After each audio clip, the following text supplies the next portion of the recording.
o que da vida? A empresa, aí pá, pá, pá, pegou isso aqui, pá, pá, pá. Mas tu volta lá na empresa, por exemplo, na empresa ele falou vendas, financeiro, tal. Aí acho que ficou com vendas. Mas tu volta lá no financeiro para esmiuçar que ele também? Volta. Quando que é viável fazer isso? Não, sempre. Por isso que eu disse que uma sessão só não dá. Nessa primeira sessão, eu já pego o que é o mais importante. Do mais importante, eu saio com tarefas. Na sequência, eu volto e aí eu penso. E aí, suponhamos que a pessoa volte na próxima sessão, né? Porque aquela não deu tempo. Se der tempo, dentro da sessão, eu volto para o setor mais importante. Ou seja, ele me diz que o mais importante é o trabalho. Eu vou lá para o trabalho. Pá, pá, pá, pá. Terminei, fiz o roadmap, inclusive, e deu tempo. Não é comum. Suponhamos que dê tempo. Eu volto e questiono ele. Além do setor de vendas, além do trabalho, que a gente estava lá no Mind Map Vida, além do trabalho, o que mais é importante para ti? Porque vocês viram que eu saí dali, trabalho, do trabalho eu saí para o setor comercial, então eu tenho que vir voltando os mind maps. Então eu nem vou voltar para o vida, né? Eu primeiro vou voltar para dentro do trabalho. Ou seja, eu no trabalho fui para o setor comercial, agora eu volto. E desses setores, qual o outro que é mais importante? Ah, é esse aqui. Às vezes é uma coisa só que está resolvendo todo o resto. Então, por exemplo, um caso que aconteceu há pouco tempo. Trabalho, tá. O que está acontecendo? Comunicação é uma bagunça. Tá, setor comercial. Resolvemos o setor comercial, voltamos. A pessoa do setor comercial que estava criando atrito com o setor de marketing, que estava criando atrito com o setor administrativo, que estava criando atrito com um determinado setor operacional. Uma pessoa, ela estava lá dentro do setor de vendas. É a melhor vendedora que a pessoa tem na empresa. Ele não sabia direito como falar com ela, porque estava preocupado em perder essa vendedora, dependendo do jeito que ele falasse. Em contrapartida, ela estava afetando a estrutura de todos os outros. Aí, o que ele fez? Resolvido isso, resolveu os outros. Os outros setores voltaram a funcionar normalmente. Então, quando ele volta para a próxima sessão e eu digo, o que mais aqui? Ele diz, Márcio, está tudo resolvido. Era só lá. Aí eu posso voltar com ele para a vida. Então, nesse caso especificamente, resolveu. Se não resolvesse, numa próxima sessão, eu ia voltar para resolver outra área. Isso é muito interessante, porque, olha só, eu posso fazer 10 sessões e ainda ter que contratar, o cara tem que contratar mais, tá entendendo? Porque eu vou ter que vir voltando para ir criando mind map e roadmap. E aí, claro, dentro do roadmap, eu ainda posso entrar depois com grade de metas, eu posso entrar com perdas e ganhos, o que vale a pena, o que não vale. Depois eu posso entrar com uma sequência de outras ferramentas para dentro de cada uma dessas decisões que por ele foram tomadas. Então é muito extenso o negócio. Faça, Nino. Praticamente só faço pergunta, né? Se dá corda, eu Bom, fico. né? Então eu ia ter que terminar minha live mais cedo aqui, nosso encontro. Ainda bem que tem alguém perguntando. A minha dúvida é a seguinte: essa ferramenta, essas duas ferramentas juntas, elas podem substituir a roda da vida e a roda da empresa, ou elas seriam complementares? Complementares, por quê? Porque uma roda da empresa é para a pessoa parar e olhar para aquela empresa num contexto onde tu orienta para onde ele vai olhar. É tu traz ele para esse olhar. Então, tu traz ele para esse olhar, tu diz para ele, ok. Às vezes ele chega e diz, cara, tá tudo muito estranho, muito bagunçado e tal. Só que, assim, se ele chegar para ti e disser que tá tudo muito bagunçado e tu for direto para uma roda da empresa, exemplo, tu não vai conseguir saber o que ele está querendo dizer quando tá tudo bagunçado. Se tu vai para o mind map, tu consegue clarear o bagunçado dele. Tu consegue ter mais clareza do que tu vai fazer. Aí depois tu pode ir para uma roda da vida se for o caso. Porque se ele te disser, dentro do mind map dele, ele começar a dizer, cara, minha vida como um todo está bagunçada. Tu primeiro vai perguntar, e o que exatamente, quando tu diz que a tua vida está bagunçada, o que exatamente te faz chegar a esta conclusão? Como tu chegou a essa conclusão? Ou seja, quando tu diz a vida toda, o que envolve, né? Tua vida toda? Tua vida toda é o que está bagunçado exatamente? Me dá um exemplo aí, tal. Além desse, qual outro? Tal. Me dá outro, tal. Porque senão tu vai botar ele para dentro do setor e, como eu disse anteriormente, de repente, tu bota ele para dentro da área, né? E de repente, por exemplo, eu vou tirar ele para dentro da área família. Mas, na realidade, não é a área família, é o filho dele e o comportamento específico do filho. Então, não é a família, é um filho com um comportamento específico. Não é o setor comercial, é uma pessoa com um comportamento específico. Então, quando eu consigo ir para um mind map, eu consigo definir com mais clareza exatamente o que está acontecendo. Agora, se eu faço uma roda da vida, ela fica mais aberta. Então, quer dizer, a roda da vida, ela é muito mais para aquela pessoa que chega e diz assim, cara, estou querendo ajeitar, eu acho que assim, eu quero trabalhar, melhorar como pessoa, ou eu quero melhorar a minha empresa, eu quero melhorar a minha empresa. Estou procurando um coach para potencializar a minha empresa, de repente potencializar mais as vendas. Ou essa pessoa, ela está buscando a melhora, ela não está confusa. O mind map ele é muito mais para esclarecer para a pessoa, clarear. Entende? Ele vem para poder fazer com que a pessoa consiga olhar para o que ela mesma está dizendo. Porque o mind map é essa pessoa que chega e diz, cara, tá tudo uma bagunça, tá tudo assim, lá em casa tá tudo horrível. Casa, tudo horrível. Daí tu diz, o quê? A tua casa tá tudo horrível, o que exatamente? Entende? Aí tu vai botar ali do lado, é casa.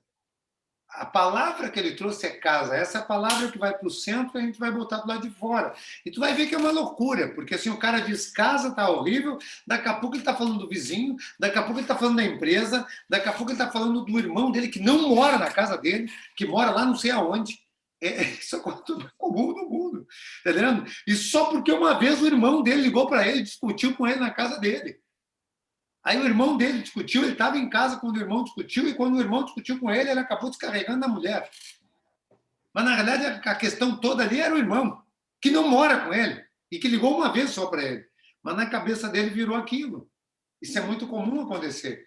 Porque quando a pessoa está muito, né, tumultuada mentalmente, quando ela está muito atribulada mentalmente, tudo faz parte de uma coisa só. Ela bota tudo dentro de uma caixa só. Sabe aquela caixa de brinquedos? Que daí, assim, tipo, tu sai lá e tu procura brinquedo, tu diz, tu começa a catar os brinquedos, daqui a pouco tu acha uma chave de fenda na caixa de brinquedos. É mais ou menos isso. A pessoa era para ser a caixa de brinquedo, mas daqui a pouco já vira chave de fenda, tem até chave de fenda, mas, no entanto, a caixa de brinquedo também não está organizada, porque todos os brinquedos estão ali de qualquer jeito. Às vezes a pessoa desorganiza a mente dela dessa forma, e é bem comum, diga-se de passagem. Então, quando a gente faz essa ferramenta, a gente consegue elucidar para a pessoa um pouco mais, deixar mais claro. Então, todos os projetos deveriam, antes de começar, ter um mind map e um roadmap. Deveria, não sei, não te digo exatamente, sabe por quê, Zarinha? Porque assim, porque às vezes a pessoa chega no projeto e ela está muito claro o que ela quer. Uhum. Entende? Agora, eu posso usar também o conceito do mind map como em outro contexto daí. E aí é funcional também. Então a pergunta é maravilhosa. Por quê? Exemplo, vou fazer um projeto, eu sei exatamente onde eu quero ir, sei exatamente o que eu vou fazer. Logo, o mind map nesse contexto que eu trouxe não seria usual. Agora, o mind map pode vir para esse contexto num conceito de brainstorm. Entendeu? Daí eu boto projeto e pergunto o que envolve. Agora ele vem com outro contexto, a ferramenta chega com outro contexto. Daí ela vem com um contexto de brainstorm. Aí é top, porque daí eu vou dizer, aí ela chega ali, eu boto todas as ideias, eu boto ela a informação principal no centro e todas as ideias em torno. E aí eu saio fazendo perguntas sobre todas essas ideias. Posteriormente, eu verifico o que agrega no projeto, o que não agrega no projeto, entende? O que faz sentido e o que não faz. Validação. Exato, eu faço uma validação. Só que é muito importante, dentro do conceito de brainstorm, eu nunca fazer a validação antes de permitir a chegada da informação. O cara me diz, sei lá, brainstorm, tá? A gente está pensando aqui em fazer um curso online. Cara, me veio aqui fraldas. Que porra é essa fralda, caralho? Nós estamos falando de curso de desenvolvimento pessoal para o digital. O que tem a ver com fraldas? Esse seria o comum que as pessoas trariam. Brainstorm não pode fazer isso. Brainstorm, tu vai lá e escreve fralda. Sabe por quê? Porque esse cara, por algum motivo, acessou um Gestalt. Tem um Gestalt ali. Ele sabe qual é o contexto. E ainda assim ele trouxe fralda. Cara, daqui a pouco tem alguma ideia maluca ali que pode ser extremamente útil. Então, dentro do conceito do brainstorm, não se elimina nada, tudo se agrega. Fala, Jesse.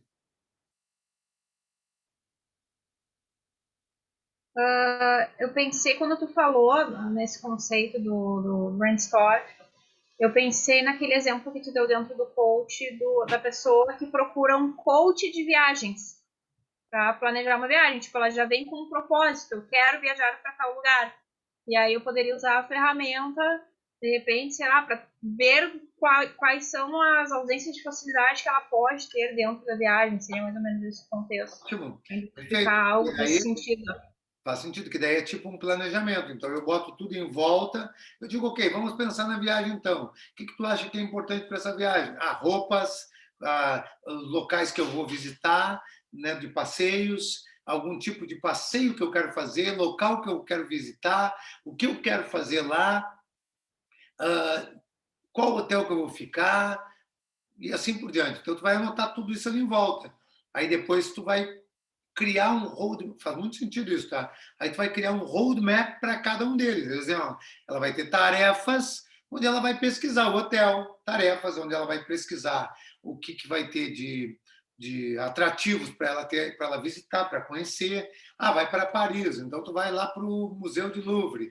Aí tu vai fazer o passeio no Rio Sena, aí tu vai, entende? Aí um jantar, aí tu vai ir na Torre Eiffel, e assim por diante. Então, quer dizer, tá, e que horas tu vai na Torre Eiffel e tal, tudo aquilo que eu comentei anteriormente, né? Que eu cheguei lá, por exemplo, em Paris, a gente não sabia, né?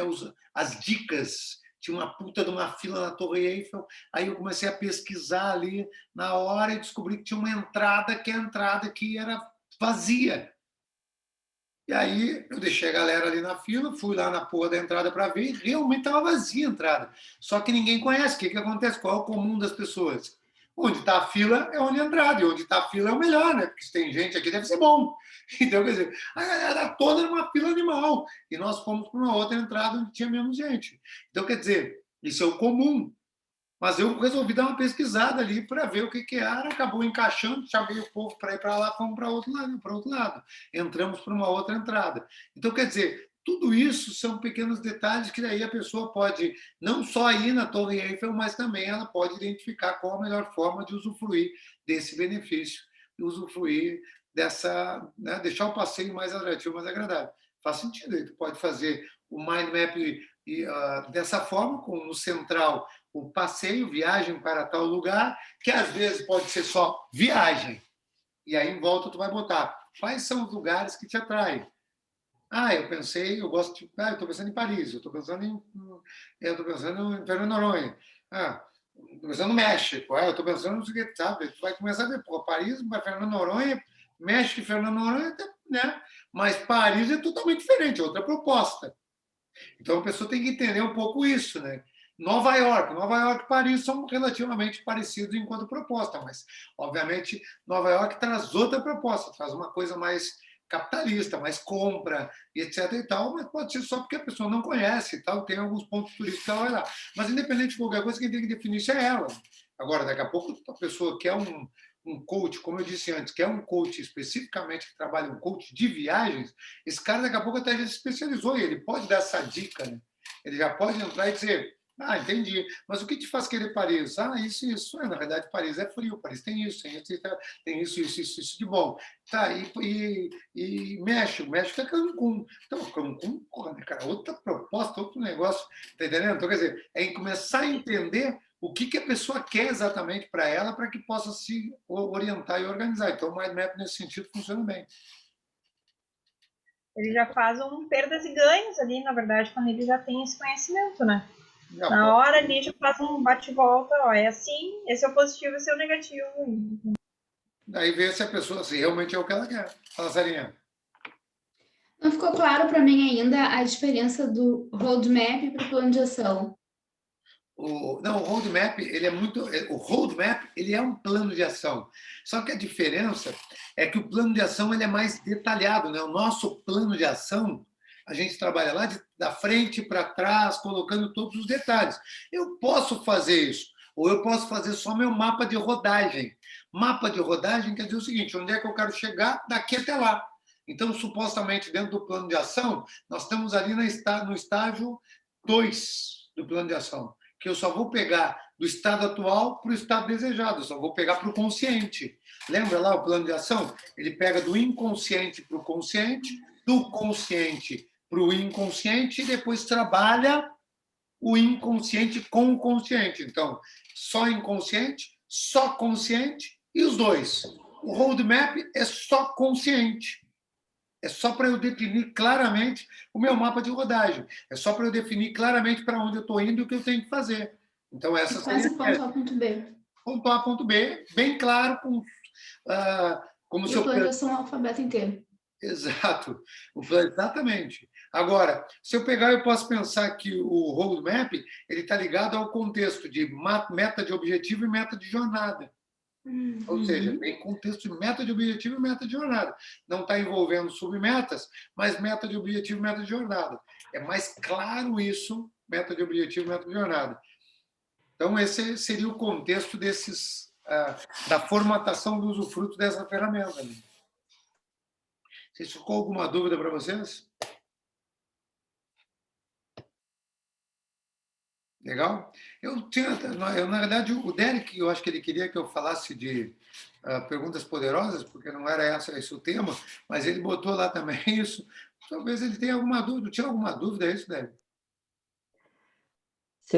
Se eu tinha alguma dúvida, eu não lembro agora, se na hora que eu escrevi que era para colocar sobre perguntas poderosas.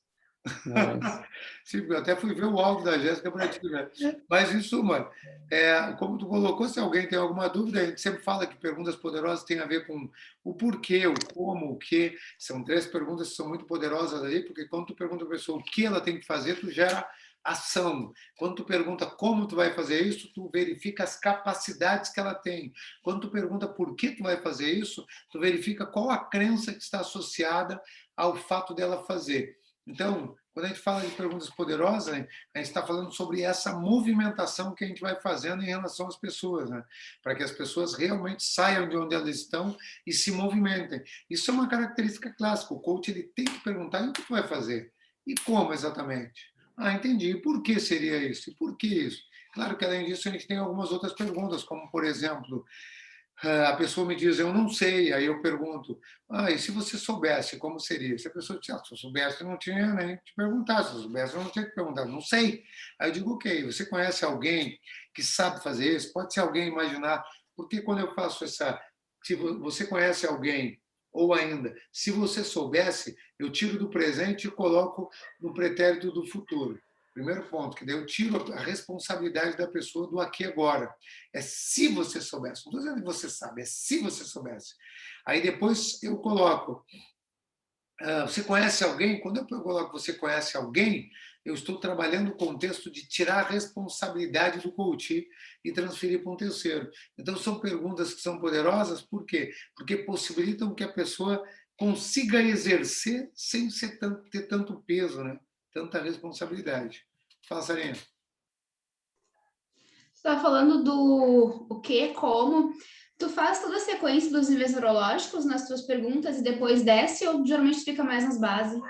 Não, eu normalmente fico mais nas bases, mas quando eu quero fortalecer, depois que a meta está clara, porque fazer a pergunta toda dentro dos níveis neurológicos é muito legal, é muito importante. Por quê?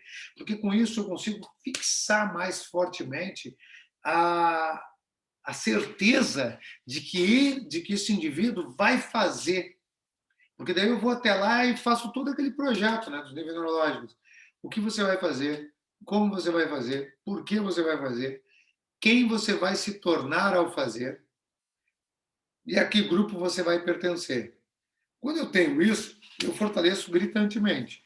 Descer no negativo pode ser uma alternativa, mas é muito importante que quando eu faço isso, eu tenha uma preocupação. Por quê? Porque essa descida, eu posso gerar frustração nas pessoas.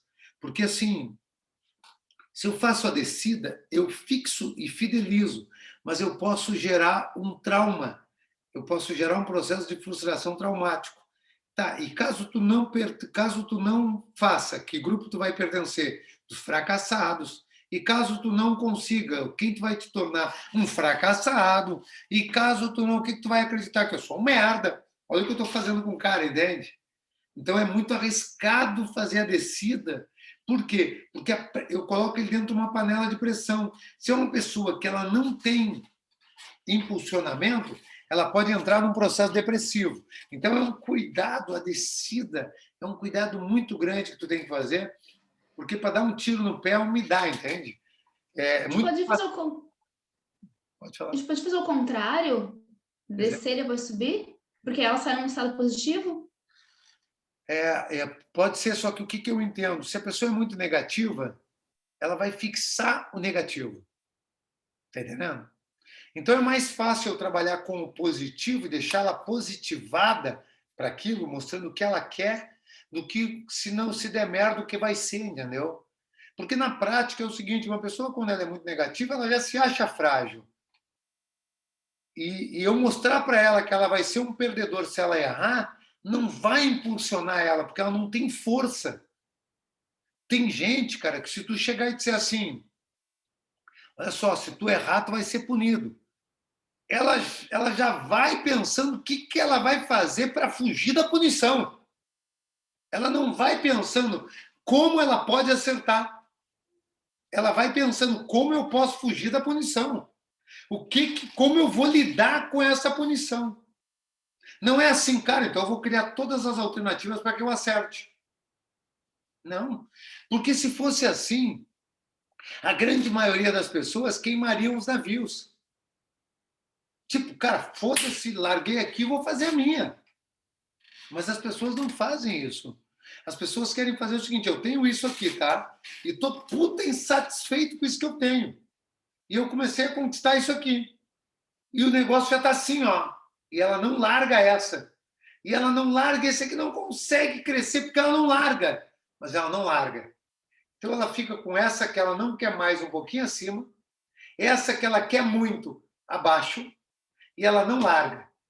Pô, se parar para analisar, olha só, o teu caso, sabe? Tu estava lá como gestora do IBM, toda uma perspectiva de crescimento ali dentro, possibilidade de crescimento ali dentro, e tu resolveu sair para fazer a tua história. Criou uma programação, me avisou com um ano de antecedência, nós até antecipamos isso dentro da programação, porque percebemos que lá dentro do IBM já estava organizado e tu já tinha condição de sair para fazer a tua. Mas a condição de você fazer a tua, tu estava aqui, né? Tu saiu aqui ainda. Tu não saiu aqui. Ou seja, a grande maioria das pessoas não ia fazer isso. Ou seja, ainda não estou me subsidiando. Tá ruim ainda. Quando a Sara saiu, ela estava aqui ainda. Mas ela disse, cara, isso aí é a hora, vou fazer. Foi lá e o que ela me disse? Não, eu tenho minhas economias, estou segurando aqui e tal, vou fazer a minha. E foi fazer.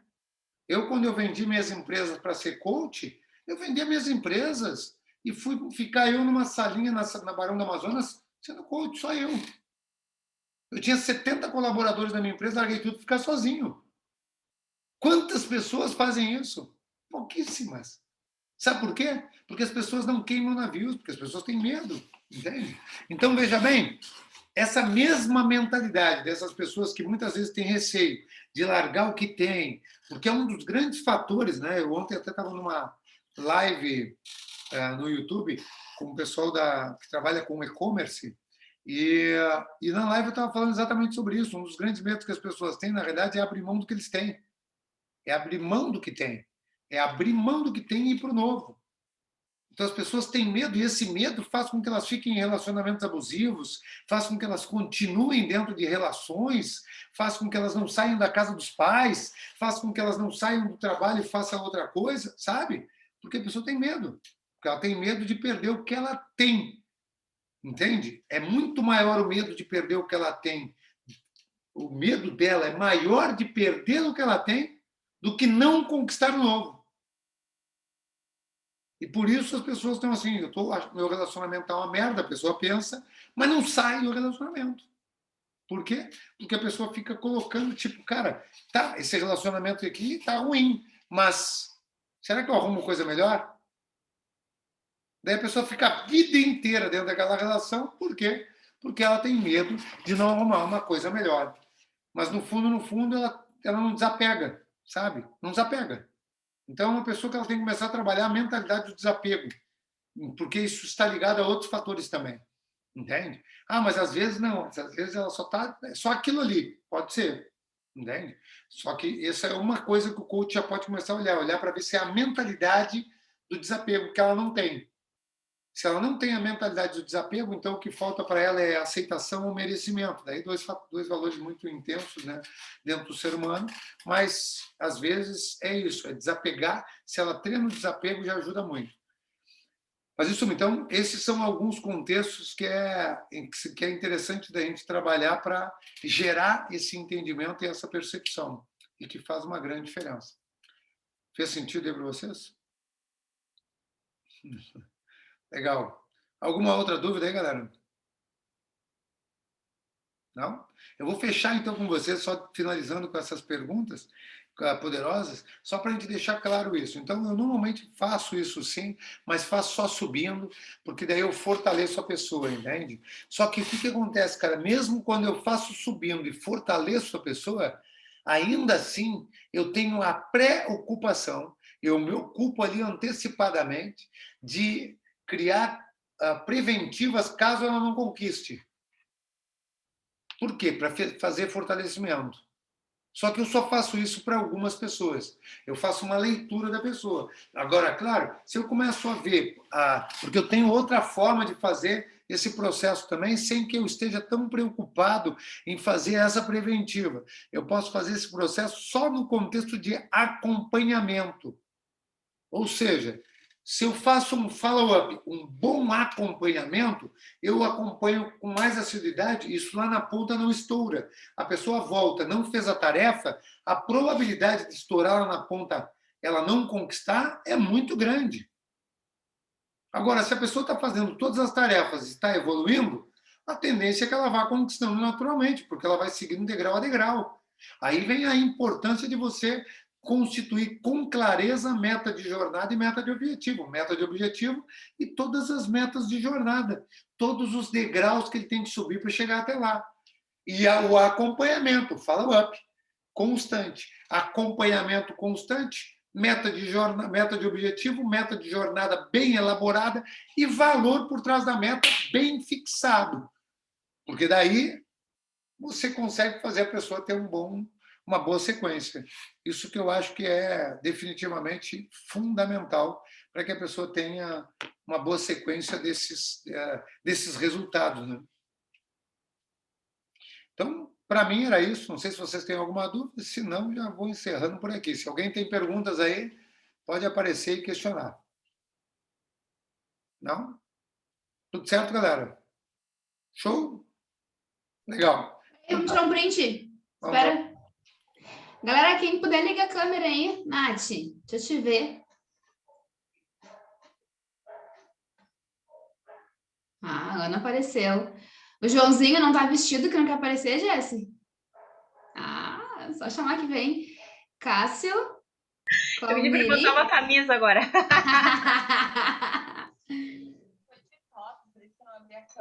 Cabelinho. Vamos lá? Então tá. Passa perfume. Tu consegue tirar um print aí, Sarinha? Tô sem câmera. Faz o print para nós. Ela vem, João. Oh, Ai, que saudade do Cássio.